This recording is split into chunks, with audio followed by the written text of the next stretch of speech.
आजकल हम सब डीएनए टेस्ट के बारे में बहुत सुनते हैं, लेकिन ये डीएनए टेस्ट आखिर है क्या? इमेजिन कीजिए, एक बुरी तरह जली हुई लाश मिलती है, जिसका ना चेहरा बचा है और ना ही फिंगरप्रिंट्स, जिसे कोई भी पहचान नहीं पा रहा है। तभी एक फोरेंसिक एक्सपर्ट आता है, एक छोटा सा टिश्यू सैंपल लेता है, लैब जाता है और फोरेंसिक रिपोर्ट अचानक नाम बता देती है कि ये कौन है। दूसरी तरफ जमीन के नीचे से एक हड्डी मिलती है, जिसे देखकर साइंटिस्ट्स कहते हैं कि ये आज से 7 करोड़ साल पुराने किसी जीव की हड्डी है, और वो जीव क्या था, कैसा दिखता था, सब कुछ बता दिया जाता है। लेकिन ये सब कैसे पॉसिबल है?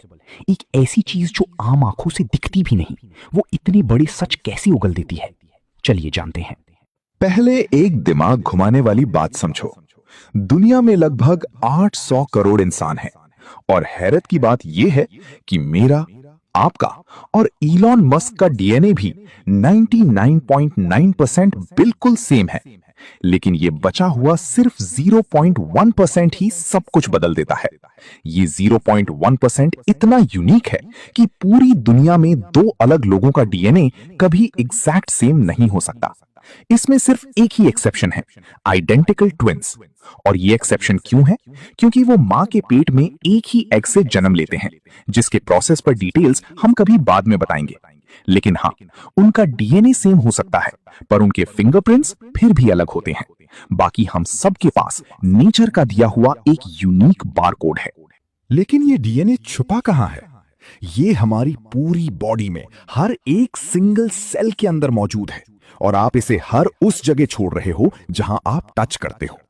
अभी आप जहां बैठे हैं, आपकी बॉडी से हर मिनट हजारों डेड स्किन सेल्स हवा में गिर रहे हैं।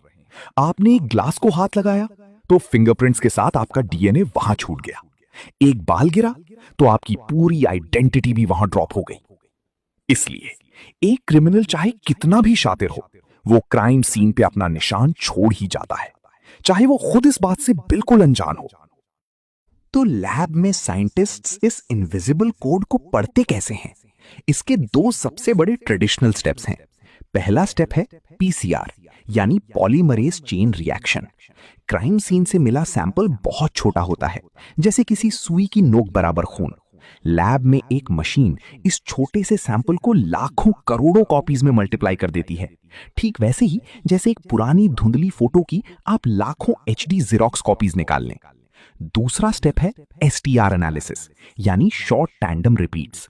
हमारे डीएनए में कुछ केमिकल कोड्स होते हैं, ए, टी, सी और जी, जो बार बार रिपीट होते हैं।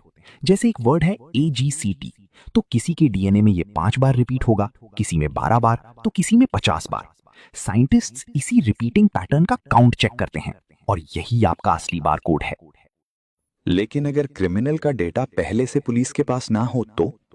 तब मॉडर्न साइंस दो नए चमत्कार करती है। पहला है डीएनए फिनोटाइपिंग, यानी एक इनविजिबल कैमरा। अगर क्राइम सीन पर कोई सीसीटीवी नहीं था, तब भी सिर्फ खून के एक धब्बे से लैब की मशीन क्रिमिनल का एक 3D फेस स्केच तैयार कर सकती है, क्योंकि आपका डीएनए कोड ही डिसाइड करता है कि आपकी आंखों का रंग, स्किन टोन और बाल कैसे हैं। दूसरा है माइटोकॉन्ड्रियल डीएनए, यानी द मदर स्टैंप। और अगर लाश सालों पुरानी हो, हड्डियां गल चुकी हों और नॉर्मल डीएनए तबाह हो चुका हो, तब काम आता है माइटोकॉन्ड्रियल डीएनए। ये सेल के उस सबसे मजबूत हिस्से में होता है जो सदियों तक नहीं टूटता, और ये आपको सिर्फ आपकी मां से मिलता है, जिससे पुरानी लाशों के पूरे खानदान का पता चल जाता है।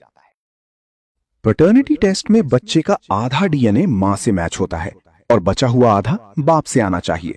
सस्पेक्टेड बाप का डीएनए मैच हुआ तो 99.99% कंफर्म, और अगर नहीं हुआ तो सीधा 0%। No arguments, no doubts. दो अलग लोगों का डीएनए प्रोफाइल एग्जैक्ट मैच होने की प्रोबेबिलिटी पता है क्या है? 1 in 575 ट्रिलियन, यानी 575 के आगे 12 जीरो। ये प्रैक्टिकली इम्पॉसिबल है। इसीलिए कोर्ट में डीएनए से बड़ा कोई गवाह नहीं होता। अब आते हैं फॉसिल्स और डायनासोर्स पर। डीएनए बहुत फ्रैजाइल, यानी नाजुक होता है, जो मरने के बाद टूटने लगता है। इसीलिए हमें किसी डायनासोर का 100% परफेक्ट डीएनए आज तक नहीं मिला। वो सिर्फ हड्डियों के स्ट्रक्चर से ही आइडेंटिफाई होते हैं। तो डीएनए टेस्ट आखिर क्या है? ये कुदरत की लिखी हुई एक ऐसी किताब है जो हर सेल में छुपी है। राख बन चुकी लाश भी बोलेगी, गिरा हुआ एक बाल भी बोलेगा और लाखों साल पुरानी मिट्टी भी बोलेगी। क्योंकि इंसान झूठ बोल सकता है, कानून धोखा खा सकता है, लेकिन डीएनए कभी झूठ नहीं बोलता।